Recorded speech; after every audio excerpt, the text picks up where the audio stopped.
Doing what? This. You walked out on us once before, didn't you? And that goes double for his drums, a gift from Buddy Rich. The guy who handled everything freezes, tugs at his tie, and tries to laugh it off. These 10 guests had zero filter, zero embarrassment, and they left Johnny stunned on live TV. Stick around because some of these moments are wilder than you remember.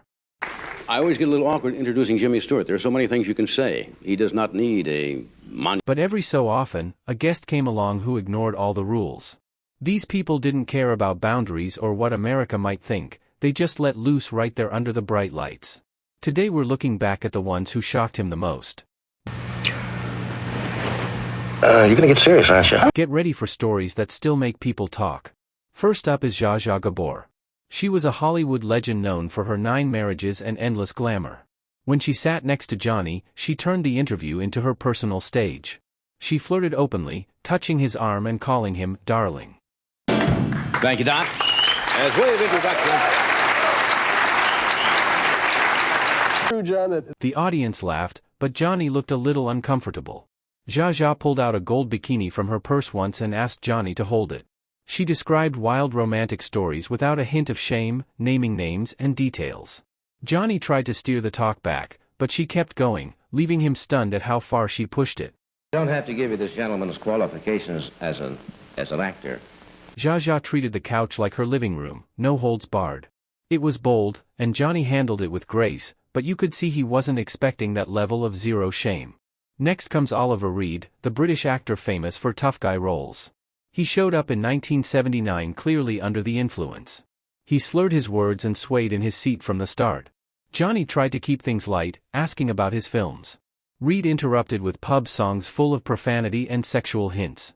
He spotted a woman in the audience and called her a lovely bit of crackling, inviting her out for drinks. The band played to cover, but Reed kept rambling. Johnny signaled for a commercial early. Reed had no embarrassment, he just kept going until they cut away. That appearance was so chaotic that Reed was never invited back. Johnny stayed calm on camera, but insiders said he was rattled by how out of control it got. Then there's Madonna in 1987. She was young, rising fast, and determined to shock. She used double entendres and curses that had to be bleeped live. Johnny asked about her tour, and she turned it sexual, making him tug at his collar. She put her hand on his knee and suggested a private meeting. The audience gasped, then laughed nervously. Madonna owned the awkward silence, refusing to back down. She made the censorship part of her act.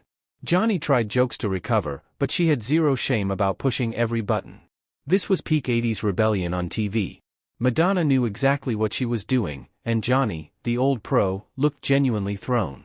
Arnold Schwarzenegger came on in 1979 to promote pumping iron. He was a bodybuilder, not yet a movie star. He described the pump from lifting weights in graphic terms. He compared it to sex, saying it felt like coming day and night. He went into details that made the audience silent at first. Johnny's face tightened, he tugged his tie and laughed it off weakly. In the 70s, that kind of talk was rare on TV. Arnold spoke freely, no apologies. Producers panicked behind the scenes, and he wasn't asked back for years. Johnny handled it like a champ, but the shock was clear. Arnold had zero shame about being blunt on national television. Last in this chapter is Don Rickles. He was the insult king and a friend of Johnny's. But on air, he roasted Johnny without mercy. He mocked Johnny's suits, hair, and even his divorces.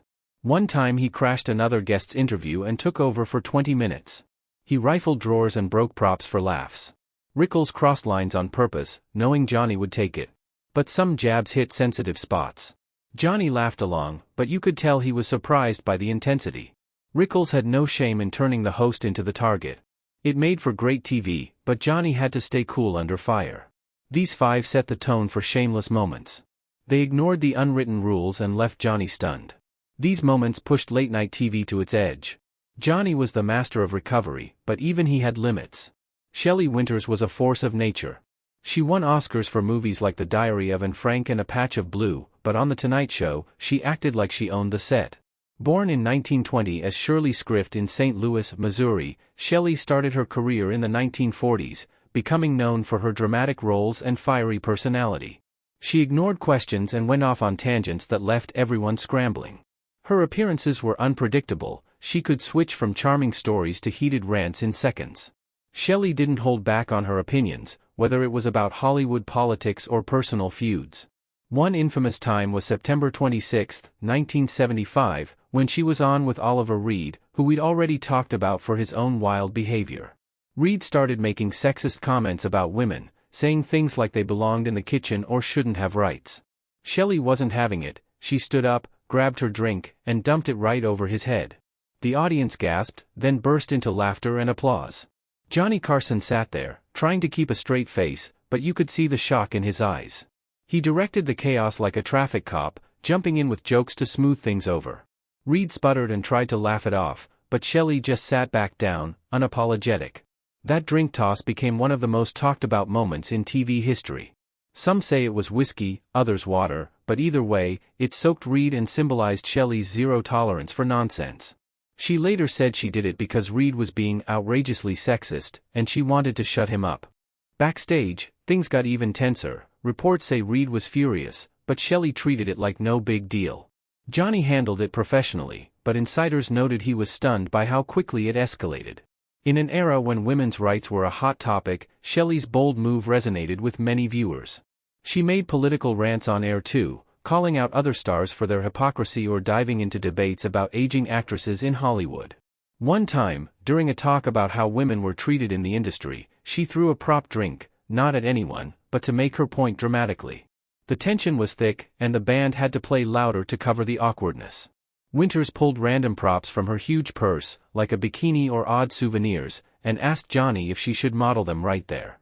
It was all in fun, but her shameless energy threw off the show's rhythm. Johnny redirected as best he could, often with a sly grin, but you could tell he was working overtime. Off camera, Shelley was known for treating staff roughly sometimes, demanding things her way. But on air, that same attitude made her dominate the segment. She showed no embarrassment about causing chaos, it was just Shelley being Shelley.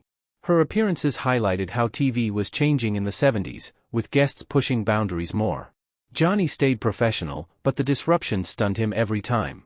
Shelley Winters embodied zero shame, turning interviews into spectacles that people still watch on YouTube today. She passed away in 2006 at age 85, leaving a legacy of strong roles and even stronger opinions. Her Tonight Show moments remind us why she was a Hollywood icon, unfiltered and unforgettable. Red Fox, the comedian behind Sanford and Son, refused to change for anyone. Born John Elroy Sanford in 1922 in St. Louis, he got his stage name from his reddish hair and baseball player Jimmy Fox.